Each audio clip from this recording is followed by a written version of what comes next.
Welcome along everybody. Today I'm going to be demonstrating this card which I've called Kitten Moon. Now the reason I'm doing this one is because I think it's ideal if you're new to crafting, new to cardio and haven't really done any stamping before. It's quite a straightforward card, but I think it looks pretty. So we're going to start off. I'm going to be using Distress Oxides for this, and Versacolor, Versacraft and Versafine clair for the stamping. So I'm starting off with a distressed oxide called Dusty Concord, and I use these big blending brushes, but you know, you can use anything that you've got in your stash, the dry baby white technique or the brushes that look more like this. Okay, so what I'm going to do, I'm going to put a plain piece of paper over this so you can see what I'm doing. I'm going to just coat my brush in the ink, and then I always rub off a little bit onto paper before I go onto my work, because otherwise, you know, if you've got, especially with new ink pads, you just get a big blotch of colour which you don't really want. And then I'm just randomly going to brush the colour over the background like this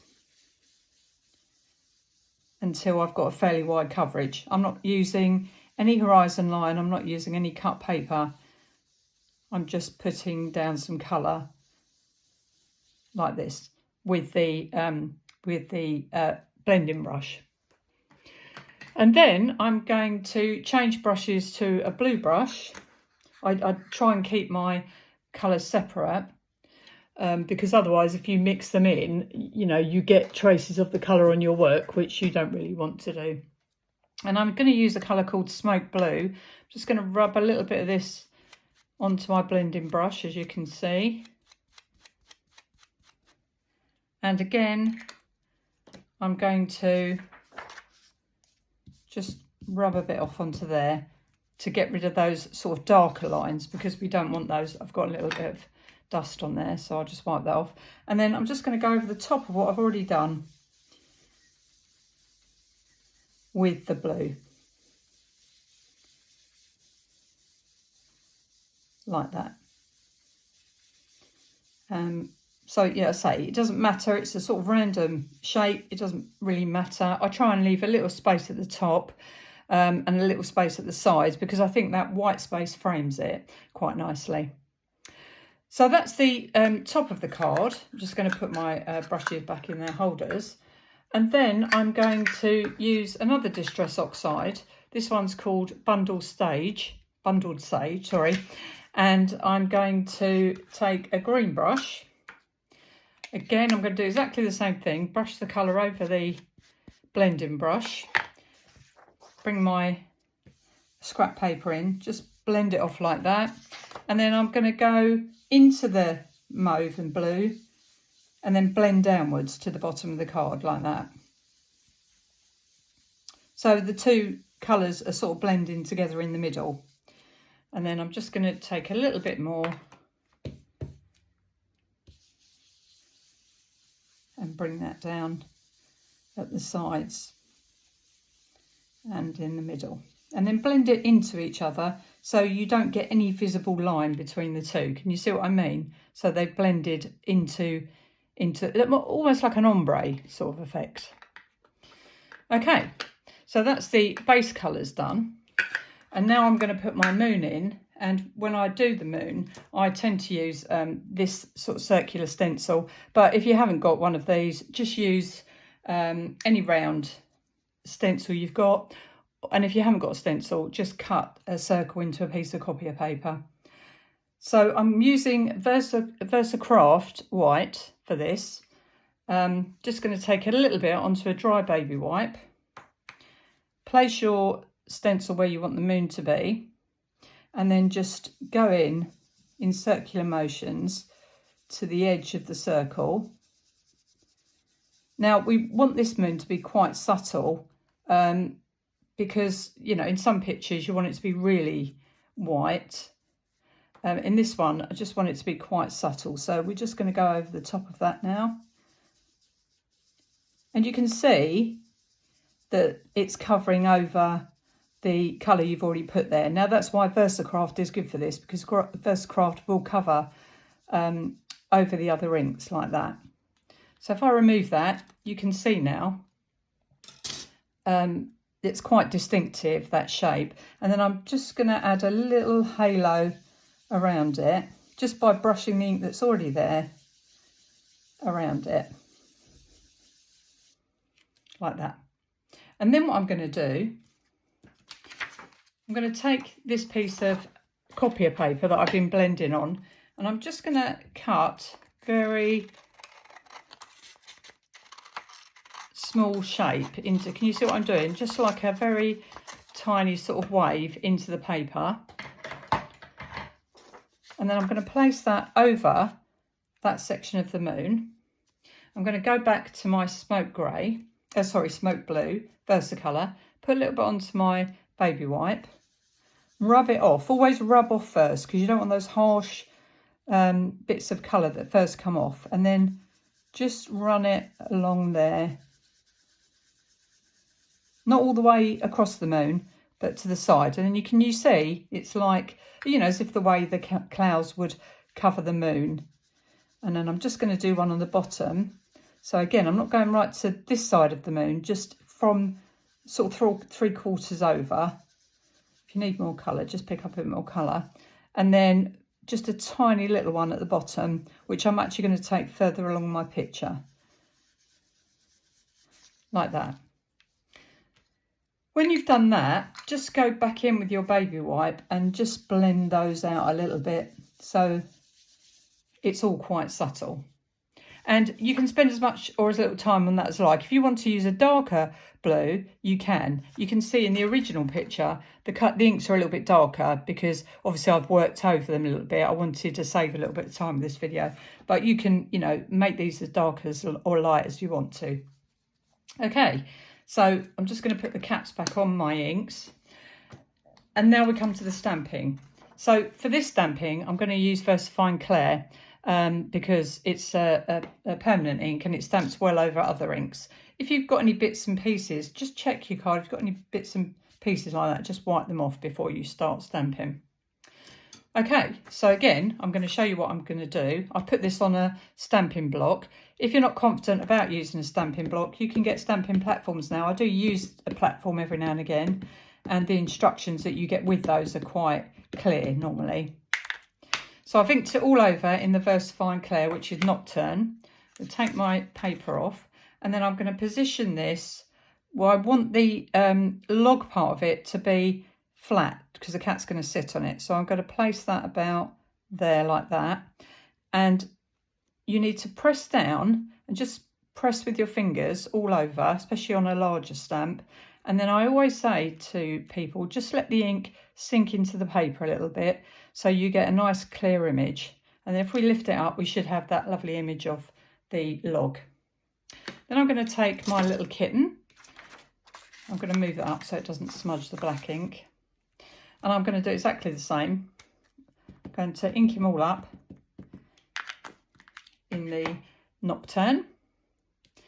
And then we want him sitting on this log. So look where the bottom of the cat is, and then we're going to place him there. Now with the smaller stamps, don't be tempted to press too hard, because you can sometimes press the detail out of them, and you don't really want that. So there's my little cat. Now it's got some nice fur detail on, which I'm going to leave, but if you'd rather the cat was solidly black, you just take a fine liner like this and just shade in the little bits you don't want. But I'm going to leave it like that because I'm going to highlight it in a minute with highlighter pen. So now I'm going to take the little grass stamp out of the texture set, and I'm going to use Versacolor black for this because it's not as strong as the Versafine Clair Nocturne. So I'm going to ink it up like this. Can you see? Just gentle tapping like that. Take my scrap paper away, and then we're going to put some grass patterns into this picture. Now, you know, you can choose where these go, but what we're trying to do is make this log look like it's sitting on the ground and not falling like that. So we'll put the grass where it would be as the log has fallen, if you understand what I'm saying. So I think we're going to put another one there, and then I'm going to go back up to where the cat is and put one there. I'm going to put some here. I'm going to put one in front, and then just a few coming out the side like this, and one over there, I think.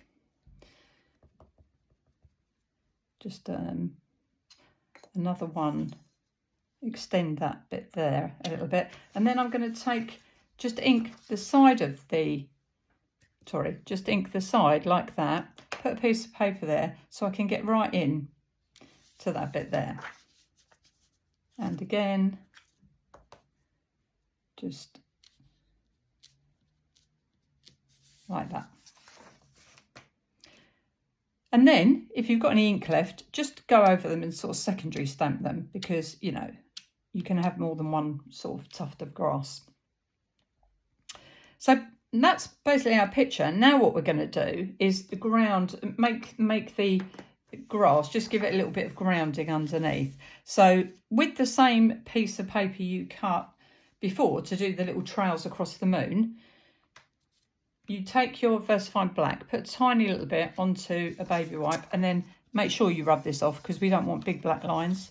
And then where you've cut this little trail, just go underneath the grass and then up into the grass like this to give it an edge all the way along. And then keep, if you need to re-ink, just keep dipping in.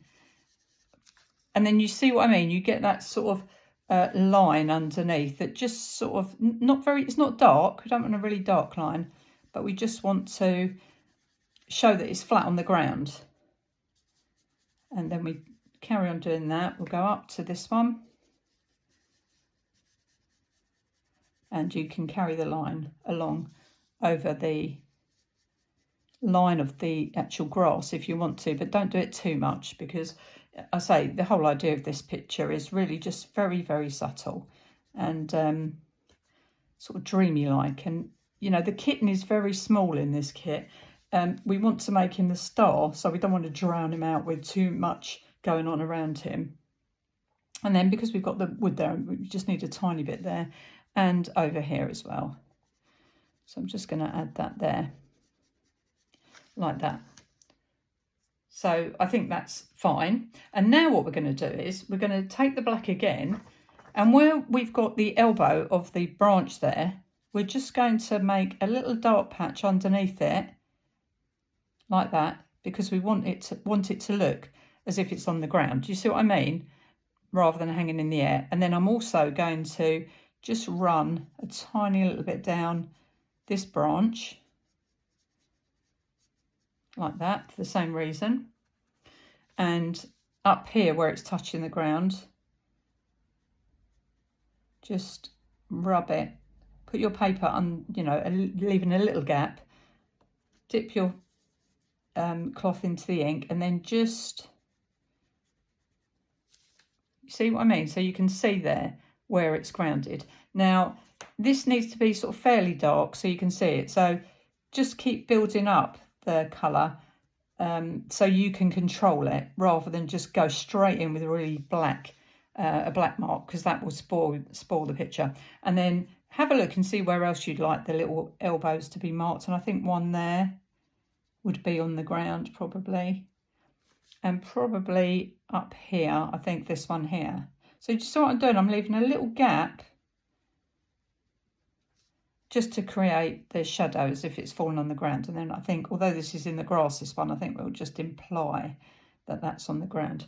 And then of course, up here where the cat's sitting, we want to do the same right across there, like that. And then what I'm going to do is, I'm just going to drag a little bit down. Now, although the grass is there, you don't have to worry too much about this, but then just to imply there's a shadow from the actual cat there as well. Okay. So then look at it, think, is there anywhere else? I think there's one little spot there I've missed, look, where that would be touching the ground. So I'm just going to add a little bit in there. And I think there's another little bit there. So I'm just going to add another little spot there. Okay, so then, you know, I always say to you, have a look at the work, have a look at what you've done. Does that look to you like the log is grounded on the ground? And I think I would probably go back in now and just make that under the cat a little bit darker, because it's, I don't think it is dark enough at the moment, and it's too straight. So I want to just bring that like that around the corner. Okay, so now we've done that, we're going to use our highlighter pen. And what we're going to do with this, now I would suggest when you, this is the Sigma pen, I'm just going to, you can see I've got ink on my hands, so I'm just going to wipe that off with a microfiber cloth, because you don't want to spoil your work, especially one like this where there's a lot of white space with inky fingers. So this is the Sigma pen from the Cardio website. Sorry, I'll just put it back together so you can see. And it's really good for this sort of highlighting, but always just run it off onto a bit of paper first to get the ink flowing to the nib. And then what we do is just add little bits to the grass like this, just to highlight the grass like that, and down here. Now when you're using these pens over ink that, you know, you've just stamped, ideally I always say to you, try and leave when you're stamping things, try and leave them to dry a little bit. I haven't got time in videos, so, but you find sometimes these pens get a little bit clogged up, so every now and again just run it back off onto the paper like that.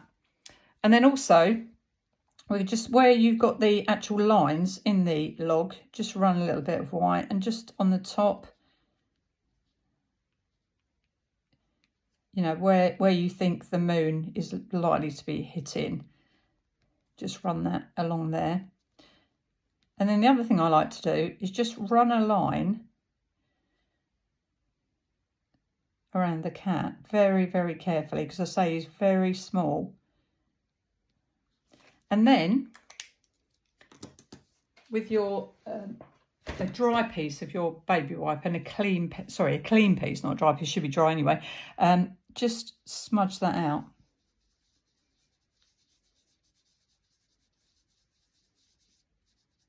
Like that. Can you see? And that just gives that, looks like the moon is sort of highlighting the cat. And then take a look. I think I still not happy that some of the grass is dark enough. So I think what I'm going to do now is just add a little bit of black again, in the same way as I did before, but just make it a tiny little bit darker, like this, and up this one as well, like that. Now all the black and white's done, I'm going to use my evergreen, which is a Versacolor evergreen, which is a dark green, and again I'm going to stamp up my grass stamp. And then I'm just going to go over all the pieces of grass that I've just stamped. So what you've got is the black underline in the background, and then you've got the grass over the top, but it keeps it dark that way. So obviously more like a moonlight scene. And then obviously I need to bring my sheet in here to cover that bit again. And I think one more here and there. And then we'll go right into that corner, I think, there. A little bit at the end.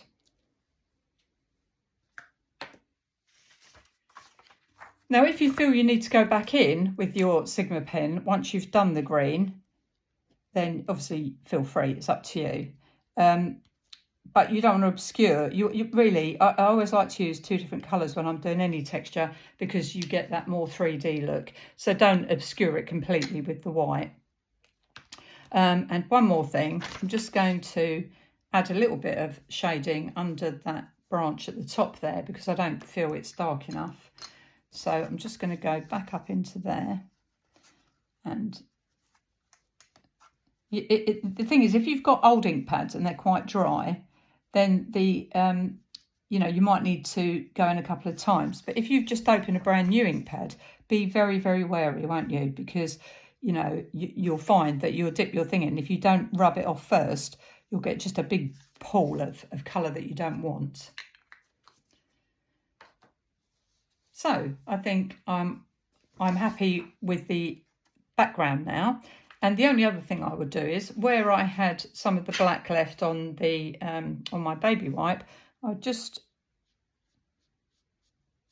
brush over, tone down that white a little bit, like that. And then with a fine liner, it's entirely up to you whether you do this, but I just like to join, when I'm doing things that are on the ground, I just like to join those up like that. And so basically, that's the card. Look at your card, as always. Anyone will tell you that I spend quite a long time fiddling around with things when I finish them.